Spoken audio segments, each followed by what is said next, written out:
back to the HGC in A, where Teammate are up 1-0 over Superstars after a rather strange game on Towers of Doom. So Lily came out, the double support, as a response, you know, to try and be able to get the peel, I guess, is what you would call it, away from Tracer, if that's really what it was. But in the end, it just didn't work out, you know, double support. Well, let's read a tweet from one of our viewers who has been tweeting using the hashtag HGC from R. Youngberg. Gilly and Dread talking about my two favorite things, hot heroes and tea. I like it. You know, hots and tea. Is it? Does that mean I always thought it was tea. in the cups?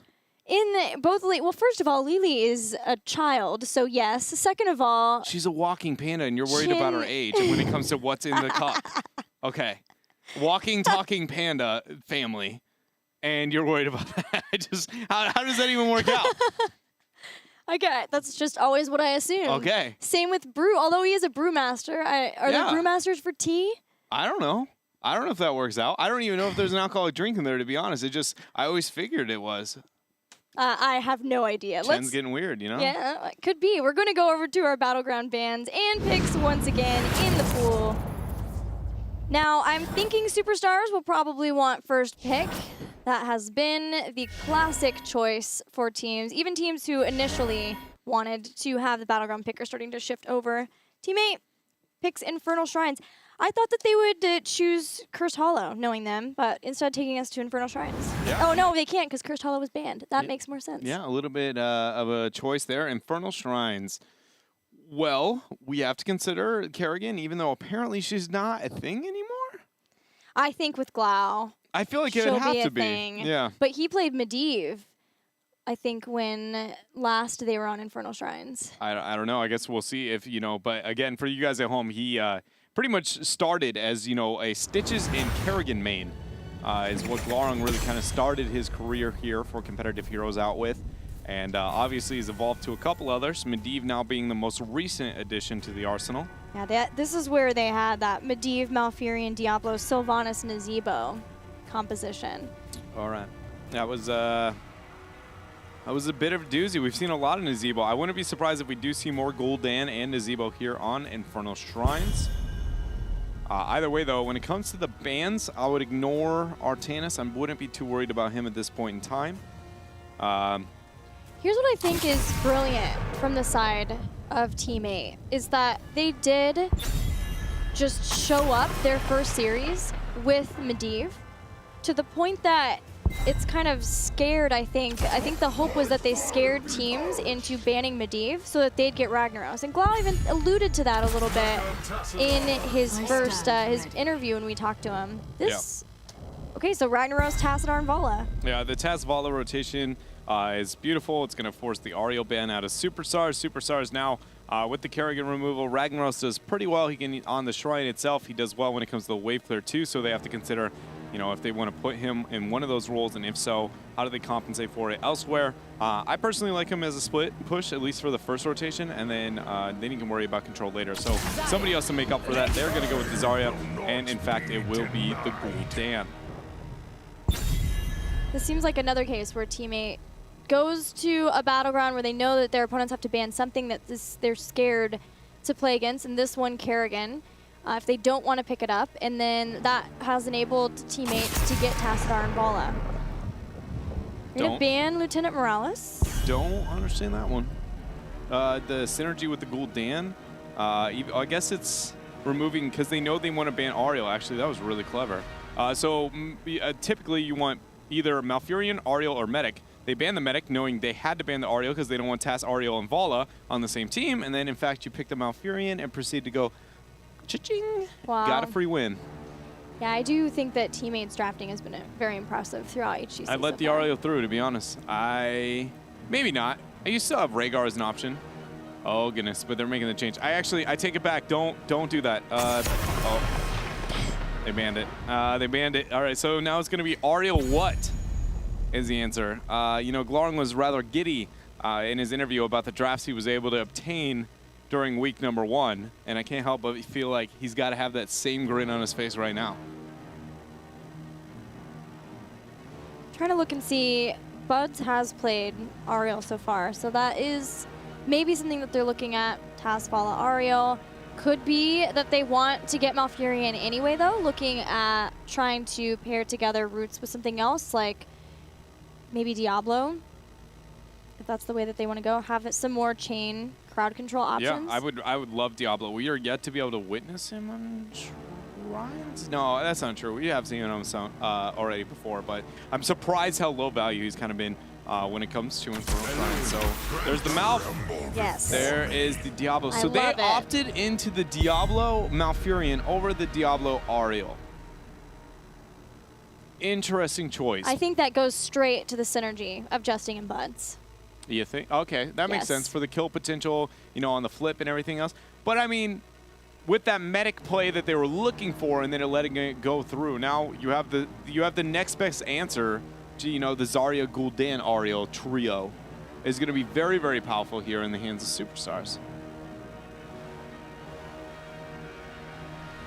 What's going to be the last pick?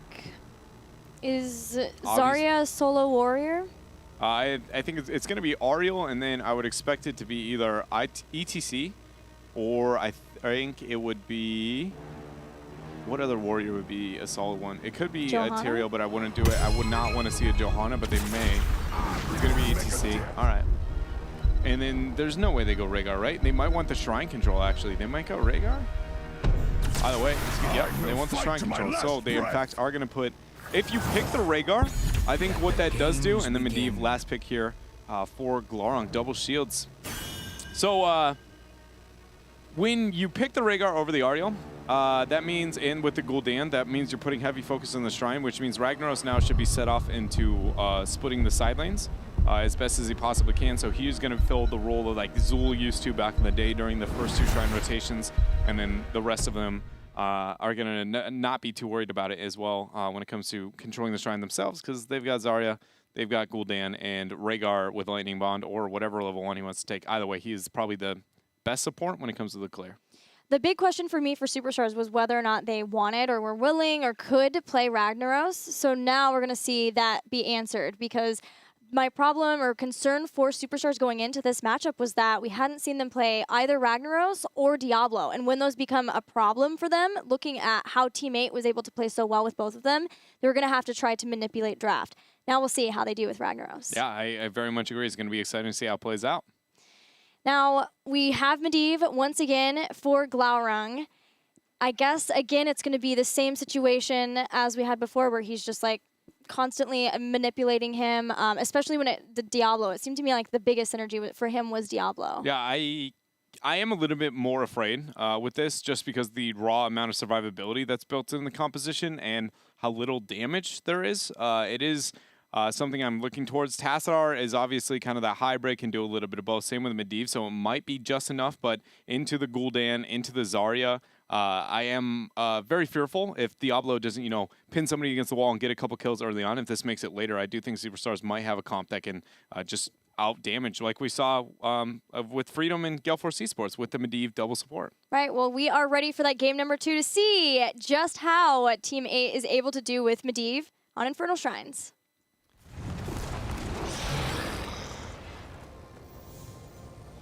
One thing to consider here is that Superstars, in fact, have actually played Vala in 8 out of their 10 games and don't have her here. So pulling away, you know, a little bit from what they've stuck to so far here in HGC.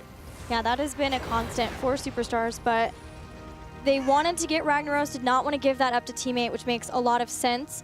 They made a ton of plays with him, and as we've seen throughout the HGC, both in NA and Europe, is how much can be done from one Sulfurous Smash. So in getting Ragnaros, they lost out on Tasfala, a little bit of a steal away from Team 8. We'll see how those adaptations for the draft work for both of the teams here. Yeah, it's going to be interesting. Level 1s are pretty much sticking to what everybody, you know, knows best. Moonburn on the Malfurion rather than some of the other options we've seen out of him. But all the rest, pretty much, you know, same talent, another game, I guess. Either way, we do see the clear there coming out from Superstars. They're going to be the transition to send Ragnaros up, and Medivh is going to be there to say, not today for now. So Diablo up in the top, 4-man in bottom who want to rotate in between mid and bot. Medivh and Tassadar even coming in. Diablo is 2 to try to get the first kill on Ragnaros as he was looking for a rotate up into the top lane. Yeah, he's going to be just fine, though, as he made it out. A lot of resources committed. Here, 4 teammate in the top lane, not netting that kill means that they have sacrificed a lot of their front wall down here on bottom. Only Prismaticism and Bud's able to defend versus the 4-man rotation of Superstars. So since Gul'dan back up, looks like they want to do a 1-1-3. So hopefully they can continue doing whatever they can with grenades and the like. But once they clear them out, they're going to move back into being able to have that 4-man rotation squad between mid and bot, keeping Ragnaros as solo laner so that he can keep the lanes pushing versus Diablo. Yeah, Power Slide's not going to connect there by Sray. Long on the side, throwing out his spells, trying to get a bit of harass there onto Faye. When it comes to Echoed Corruption here, already into this game, how many stacks are we looking at? Not too good. It's probably about 1 or 2 would manage to be able to hit, so we'll see if that changes here as the first shrine is going to be spawning here onto bottom. Superstars, again, very good rotations here with their wave clear. Put themselves into a position to have an experience advantage as well. Extremely lucky for them too that that is where the first shrine spawned. So if Superstars can pick up this first Punisher, then they might be able to get a fort out of it, whereas generally you're looking at maybe just getting 1 or 2 towers because of how weak the early game Punishers are. Yeah, we do see actually Faye there on the Gul'dan has moved into the health funnel for self-sustain here. Onto the Shrine's going to be able to keep herself up as long as she, has a little bit of breathing room there from the positioning on the side of teammate. And Skeletal defenders here, 26-14. And this is the moment where teammates really got to be effective there with the engagement out of Justing. Sray goes for the power side, the responsive pin against the wall, but it did not work. Justin throws Hosty over to the rest of teammate. Takes a lot of hits from Corruption the status, giving some more of those stacks, important stacks. Now the rest of Superstars have chased down Yoda, slow from the totem, won't get back behind the gate in time, has already used Dimensional Shift, and Tassadar gets taken out. Tassadar going down, and no shrine control is really kind of showing here with the lack of damage on the side of Team 8 and during that first shrine phase, and this is without Gul'dan, kind of scaling up into the monster that it can be. So it's going to be interesting to see how this plays out. This game might even just go out of control before really Team 8 has an opportunity to deal with it. Yeah, it's neat. Superstars chose to, instead of trying to push along with the Punisher, go up instead and start taking down towers. The more that they can open up these forts, then the faster they'll be able to get more out of Punishers, or even as they start to get kills, push down forts so that Punishers can move into keep structures instead. Yeah, and we do see the fact that Superstars has managed to pick up the camp. Is going to be transitioning down. I like the amount of pressure that we see out of Superstars onto the map, because a lot of the compositions teammate draft is very, lacking in wave clear. They do have a little bit there between Vala, Tassadar, and Malfurion, but not as much as, I guess, a traditional comp typically is going to have there with the Medivh, with Diablo, both struggling in that department. If you can apply that pressure around the map, especially with the Ragnaros there, and depending on which direction ETC goes in terms of heroics, they could just, macro teammate really kind of to death. And this is the first time in this series specifically we've seen Superstars be able to get this lead, and this is where they look so comfortable, is whenever they get a lead, they're very good at making more calculated, pushing it and furthering it, but from behind they look like a very different team. So we'll see if they can really keep this up against Team 8. Yeah, that was impressive. They had 3 members in the bottom to get the Khazra camp there, push along with it to that weakened fort, and then meanwhile Rhaegar was soloing the Shaman up in the top lane, and so now that only improves the pressure that Ragnaros is putting onto the top tower, so he can even look to take down more towers and open up more forts for future Punishers. This has given Superstars a level lead. All the forts are open. Now they just need a shrine. Yeah, now they just need a shrine, and with that 9 going to be picked up here, it's a very tiny window. We see this very frequently here, where the opponents have to be making the transition, be very quick with their decision making, and confirm a kill if teammate is going to be able to lock down this Punisher. Otherwise, things could get hairy very quickly. Update on questing talents as we head into the shrine. Echoed Corruption's halfway done. Sulfur's Hungers is all but there, and Demolition's Expert is about halfway, as is Sray's Prog Rock. Yeah, and I am a little interested to see the fact that, Goku hasn't made the transition towards mid and bottom, you know, just to get the clear force to 10, because once that happens, there is no way that teammate can really contest this here. As they sit now at 9 3/4. Prismaticism, good amount of harass onto Goku.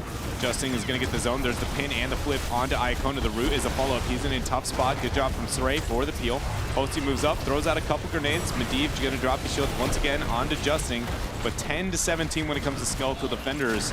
And Team 8 here has the upper hand for now, but 10 so close for Superstars. Superstars are just trying to get heroic abilities before they move in because the positioning from Team 8 so far has been really good. Meanwhile, Team 8 desperate to get a kill just before heroic abilities can come online for Superstars, but they haven't yet been able to. Superstars keeping everyone nice and healthy. Molten Core even being used. One last chance for Team 8 to get a kill before heroic abilities. Stray power slides in on top of Justin. Justin gets another protect. Finally, they get a kill on Zarya. I've never seen a spell or a cleanse used the way I just watched Buds use it in my entire life.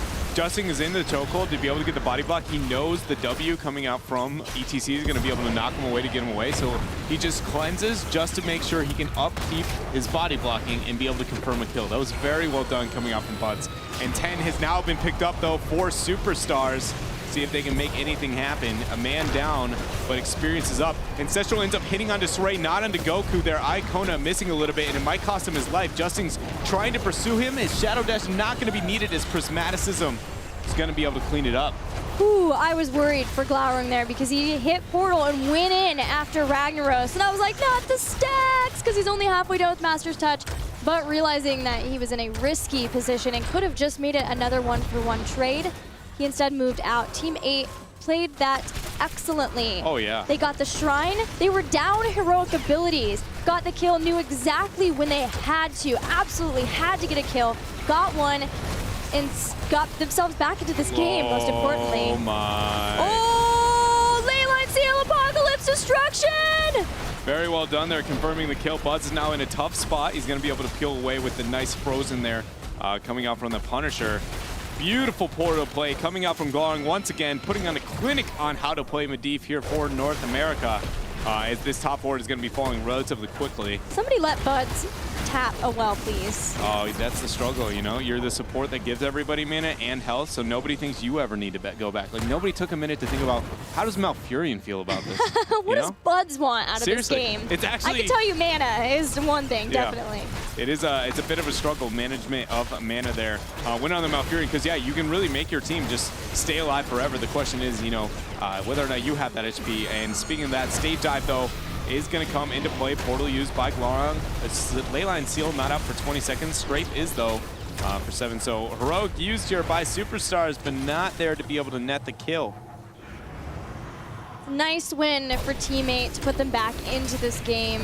Sieging up top, taking that fort out, getting the Punisher, and now both teams can look just to grab mercenary camps as much as they can, continue the pressure on their opponents, and try to get to 13, especially for Team 8.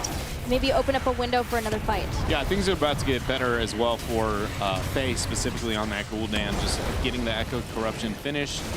You know, only about 5 away, which is pretty easy. Even 1E can make that happen. But the power slide out, Justin looking for the pin against the wall.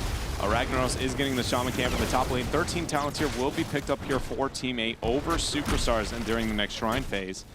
And we'll see if that's enough to get them the advantage. It seems like Superstars really, you know, just needs to kind of initiate with their 10s, and I think things might be a little bit different, especially with that Gul'dan poke. But, you know, if they kind of dance around for a long period of time with the Tash shields, with the Medivh shields, it's just waiting for either Justin's or Glowering to get the perfect setup. There are some scary anti-synergy heroics for Superstars too that they have to watch out for. They'd love to maybe do something like Stage Dive and then Sulfurious Smash after it, but they have to watch out for Horrify, Expulsion Zone. That could make Sulfurious Smash miss, and it's important that they could drop that on some people to start chunking down their health bars because there is so much shielding and health for Team 8. Yeah, but now we're going to have 20 seconds. The map objective is up here. The Shaman Camps are going to go in head-to-head, or at least, excuse me, only one is. Ray has the stage dive, though. He's going to be up there to get the clear. Yoda's got to make his transition down now. So 13 will be available for Superstars. Echo Corruption, he still is not complete quite yet, just like 1 away. When that happens, see if that poke is going to be able to outscale the amazing amount of shields that exist here for Team 8. Teammate getting the start on the Shrine, knowing that they have a little bit of time before Superstars feels okay to move in with their team, but now that's here. So how do Superstars set up this fight? Moving in through the bottom now too. Justin dives into the back, always has the force of will to get him out. Stray stage dives in, turns around. Leyline Seal stops the progression, and here comes the APOC 2. It does hit only really on Ragnaros who gets an ancestral heal. Yeah, and the Sulfuras Smash and Zarya's combo were stacked on top of each other, so not able to get the kill there for Goku and Superstars. Twilight Dream ends up going down, and that is going to be ETC falling here. Prismaticism's got the shield over the wall. Molten Core is going to be used here. 29 to 30 when it comes to Skeletal Defenders. I don't think he is enough to be able to pick this up, as only 5 more are going to be needed here for Team 8, and another successful team fight here for them. And this time it's an Arcane Punisher, but at least there are still some towers. Unfortunately for Goku though, he's used Molten Core already and just trying to defend, poke down, maybe get the rest of the Skeletal Defenders that are needed. Glaurung's sneaking over the side. He is done with Master's Touch too, so that is a welcome relief. He could be way more aggressive now on his Medivh. Yeah, getting that aggression, it suddenly makes, it legitimately makes Medivh almost feel like a different hero. Not only because of the damage output that he gains in the 1 second cooldown, but beyond anything, the lack of fear you have to have with that damage output. You are an absolute monster in playmaking skills left and right. The portal was used here to move on to the mid fort. This should be able to be secured. We'll see if they try and stage dive and panic fight here. That's going to be the case. Portal, they're right on out of there. And not only does that help with the damage of Medivh, but just in general for the team because they were damage light.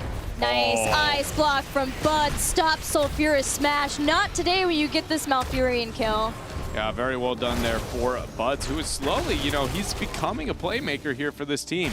We do talk a lot about Justing and Glaurung and Prismaticism, what they're able to do, but Hosty and Buds, both of those players, man, they are really something. This entire, kind of crew that they managed to put together is very, very successful so far. Impressive. Yeah, even yesterday we mentioned that Yoda had the highest KDA of opening week. This is his first time in the top 8 of North America and Heroes of the Storm and had the highest KDA coming out of that weekend. So a standout performance from him. Yeah, it's amazing to really see this happen here in North America, where so many new bloods are really kind of making the name for themselves and having the performance too. Not just like, they made a big play here, making a big play there. No, they're just flat out winning. And so there is going to be the double camp in mid, something that Superstars has to respond to. But I'm expecting without the 16 talent here, we're going to soon see a portal play. Maybe, or Justin will just walk up and do, he'll yell, throw fire on the ground, and just be able to clean it up himself. Stray's been soaking, hoping to take out that top lane to the point that Superstars can get their 16. But if teammate can maybe force him to come back before that's the case, then they can get the better setup on the Shrine again. Yeah, and the Shrine spawning with silver lining here is going to be the fact that Superstars does have, their 16 talent here. The Shaman Camp will be taken and denied from them. It's not that big of a deal, but, it is a little bit annoying. Yeah, teammate consistently tried to make sure that they have the better setup around Shrine, and then hope to force Superstars to try to make a risky play so that they have to because they're already behind enough in Skeletal Defenders. But Superstars aren't falling for it. They're going to let those bruisers push. They know they have a while before they get to keep structures. It's more important to them that they start off on even footing for the Shrine. That is very important there, and we already see Justin once again moved in. Glaurung is hovering onto the backline, questioning when will he drop. There's going to be that. Goku ends up getting the overpower over. Protected shield, the pin against the wall. APOC is going to be used as well. That is a leyline seal hit right as Ancestral. It should make the connection. He will be just fine for now. That is the Sulfuras Smash 2. Buds ends up going down here, Gilly. Buds is destroyed. Stray comes back in onto the backline, but Prismaticism was strafing off far away from the stage dive too, so Stray can't lock down Prismaticism to get a second kill for the team. Corruption is taking down some of the health bars of Team 8, but Teammate have for now pushed away all of the members of Superstars from the Shrine, and only 9 more Skeletal Defenders needed, even with losing Buds. Teammate are going to very likely walk away with another Punisher. Yeah, and that is a very good moment for them. Actually, they can just 39 and then wait it out, which is exactly what they're going to do. Take the Shaman Camp in the top right, get split pressure, wait for Buzz to come back up, and you have nothing to worry about. You've lost your support, but in the end, really, you didn't really lose anything with this much pressure onto their opponents. Very well done. But on the note of Buds, Hardened Focus is 16. Interesting choice. You know, very rarely was Hardened Focus really ever in the meta for any heroes, minus like Uther. For a small period of time, kind of was it a thing to be going? So I've seen it a few times here, but it's more roots over bigger roots, right? Yeah, more roots over longer and bigger, you know, zoning tool and everything else. It's also more heals too. It's more heals, more moon burns too, moon fires. Sidewall is going to be taken out already. Are we going to see the leyline seal play? We got 9 seconds for APOC to come off cooldown. There goes the dive from Hosty. Justings dives right along with him. It pushes Hosty back into all of the team. Here comes stage dive 2. Yoda has to use dimensional shift. Hosty stays alive. And a lot of heroic abilities have been burnt, including Sulfurous Smash. Horrify is still a possibility if Faye wants to go that route. Maybe he can hit it. Maybe Faye can hit the Horrify and bring some of the members of teammate in so they could get a kill from that. Justing looks to be a potential target here. Yeah, except for the shield there. Cleanse is going to be used as well by Buds, and they're going to be able to walk right on out. Shaman Camp pressuring onto top still. And no Talontier advantage for a small period of time, so Superstars for the very first time in this game really can look to try and take the fight. The question is, are they really going to be given it? With Stage Dive being their main form of initiation, they're never flanking or using Sulfurous Smash or the Expulsion Zone. Everything seems to be very, very passive, and if they'll give the fight to them, they're willing to take it. So, and teammates just never, you know, letting that happen. They have a portal to walk away from at all points. They have got the Force Wall, and even having, you know, they just have a lot of tools that it seems like Superstar doesn't really have the proper answer to. Well, Faye has at least finally completed Echoed Corruption, so she can use that, plus Ruinous Affliction. So even if Superstars don't ever engage for a while, that she can be poking down the members of teammate until maybe eventually they'll find the right avenue for engagement. But yeah, it does seem like Superstars are falling upon old comforts and playing passively. Yeah, that passive playstyle here. And it's just the ETC split push all day. Actually, Mendiv is trying to take that 1v1 as he's dropped out of that. So we'll see if he gets it. Nope, stage dive is going to be used. And the rotation here, Force Ray is going to be on to bottom. So we'll see if that cooldown hurts them. I don't think it will. But it may, because again, it hasn't really netted them any engagements that they wanted before. Goku, Hosty, Iacona going for a push along with the Khazra in this bottom lane. Stray on lookout for any rotations to come through in a hasty fashion. Glaurung's continuing a split push up in the top lane. He could always fly down, but as long as it's just towers here, teammate knows that they're still going to be able to get their level 20 ahead of teammates. They're willing to make a little bit of a concession here for the greater goal. Yeah, and that is going to be picking up that 20 here. Oh, this is beautiful, though. Everybody be quiet. Shh. Oh, no, Goku, not like this. He's going to act like he's by himself. Oh, my goodness, bait him. Oh, the Tassadar field, no! The Molten Core is going to be used. Medivh is flying down. Are they going to be able to make this happen? Fear is going to be used. Good cleanse coming out from Buds there. A big Twilight Dream. APOC's going to be used. And finally, Glaurung is here to dive onto the back line as Faye is in a tough spot. There's a leyline seal. It's Faye who seems to be the target from Glaurung. Molten Core is all but done. Ancestor Healing just perfectly, barely connects on Hosty. Hosty using all of his shielding for Zarya to keep Superstars alive for now, but Portal allows Team 8 to continue on with the aggression, to continue with the chase with their 20 talents. Justing finds a victim for Diablo. Another Portal is here. Here comes Justing once again. Glaurung, Justing just won't give up with this chase. Yeah, and Glaurung actually almost died there by going into the portal. He drops the shields onto Justing. Justing should get a good force wall coming out from Yoda. Soray's gonna stage dive right on out, but was it far enough? In fact, it looks like it was. Oh, nope, never mind. Take that back. Soray power slides right on out. Expulsion zone used. And after all of that shenanigans, we see the shrine is now going to be started here by Team 8. Superstars yet to be able to pick up 20. Buds is my MVP for that. That cleanse after Horrify. And on Vala was running straight into Sulfurous Smash from that. He's done very, very well. His cleanses have been on point. His Icebox is doing, you know, he's really kind of stepping up from his performance throughout all of last year, and I can't help but feel like a lot of the credit towards why this team seems to be doing well is because of him. Oh, That's a crazy level 20 invisibility. I love it, dude. It's actually my favorite Medivh level 20. Talk to me about it. Break it down, Dread. So the duration, it's pretty much is equal to the cooldown. So you can be permanent stealth, 2 targets. One person can be permanent stealth, the other can only pseudo. And it's just like right there, just even dropping it and just moving forward and just keeping Bud stealthy. It's one thing, it's like probably not going to net anything crazy, but in the end it could. Just like one portal, they'll never expect that Diablo is stealth and he's in the base exactly like that. That's why I love that talent. Oh, Hosty gets dove upon too with the Punisher, but gets out. Here comes Stray. Again, stage dive. Everyone from Team A just moves out of it. Apox dropped. Everybody proceeds to move out of that one as well. Punisher going to be moving into the lead. Focus is going to be there. Portal is set down. A lot of harass here coming out from Glorong with that Q value. And in the end, the focus is going to be set there. Oh, big stun though. Is Bud's going to be in a bad spot. Icebox is not even going to be used here. Overpowered, throws away Stray. The Punisher gets a 3-man. He's the real MVP because the follow-up there is huge coming out from Bud, the Twilight Dream. Goku is now in a bad spot. Portal used by them all. Yoda is going to get a force wall here onto Goku. I don't think he's going to make it out. No, they're going to retreat and set their eyes to the core. Here goes teammate onto the core. Do they have enough? Justin stopping Ragnaros, forcing him back into the corner. Stray goes down into the mid. Team 8 still working on taking down this core for Superstars. Nobody else to help Goku and Stray, and Goku won't even survive. Justin has had his eyes on him this entire time. Team 8 brings down Superstars in game number 2 and are 1 game away from taking the series. It was really well done. Sticking to what they know, sticking to their game plan. What did you think, though? We went into that with Superstars asking about the Ragnaros specifically. How did you feel about the performance there? Lackluster? That wasn't really the problem.